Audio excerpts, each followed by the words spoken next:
Hello and welcome to the Online Content Ideas video. In this video we're going to look at some different ideas of what you can use for content inside your classroom.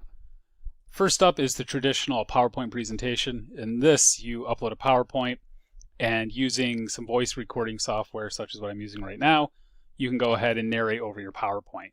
Much as you would in a face-to-face class, this is kind of you going through a PowerPoint talking about an idea in a lecture format.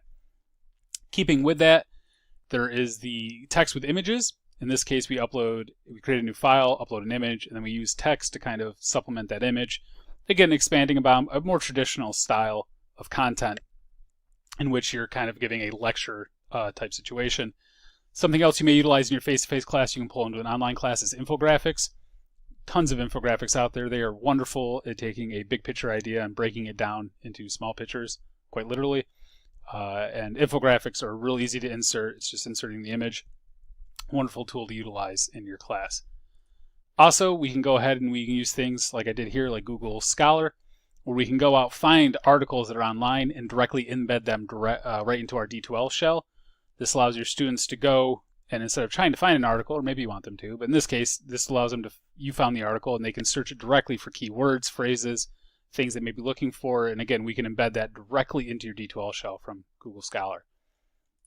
Another really cool way to kind of use the internet is blogs. Blogs are online journals. In this case, it's Biomedical Beat by the National Institute of General Medicine Sciences. This is a website in which they post different articles they've written, or they post videos. And this is really good for your students. Maybe you want to read an article you found on a blog, or you want them to watch a video they posted. You can link directly out, and we can include that again right into the D2L content area. Another item you might be utilizing in your class that we can pull into the content and online course is videos. We can take a video and you can embed it directly into a D2L content area, right into a file.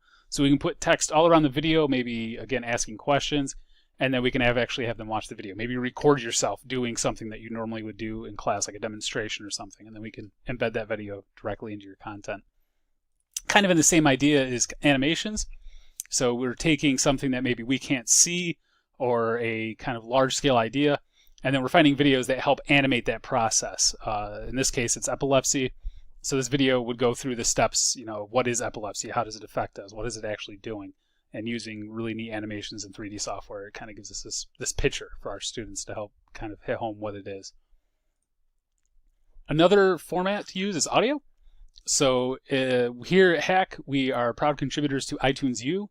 And there is a plethora of iTunes U material out there from all sorts of classes here at Hack. We can take that material and link out to it from your D2L content area, whether that's a podcast or recorded audio. You can help use that as supplemental resources. It's kind of really shines, so if your students are looking for additional material that's beyond just your lecture, they can go out, look at iTunes U and find this extra information.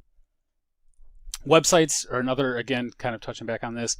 Websites are a great content piece for additional resources to kind of add to what you're talking about. Maybe you're talking about the Valley Forge during the Revolutionary War, and you want to show your students, like, here's the actual website for the historical park now, and you can link directly to it. Websites are neat because we can keep those contained within D2L, and that the student will click the link and it opens up right in the same screen. So that way they're not going out to the website, and it kind of keeps them streamlined working through your course. More of an interactive approach are utilizing things like case studies for your content. In this case, I have a case study, a situation regarding James and some stress management. The students would read it, and then at the end there I have a link directly to the discussion board where I'm tying the assignment right back into the content. These are really easy to put forward. You could just give a situation, and then this is a really good example of where the students can go ahead and they can take what they're learning and apply it. Critical thinking, really wonderful stuff here. And last but not least is the simulations. Out on the internet, there's all sorts of simulations for a wide variety of subjects. This one here is a history of mankind where students can manipulate, what their people are focusing on and how that would affect the evolution of mankind from hunter and gatherers to present day society.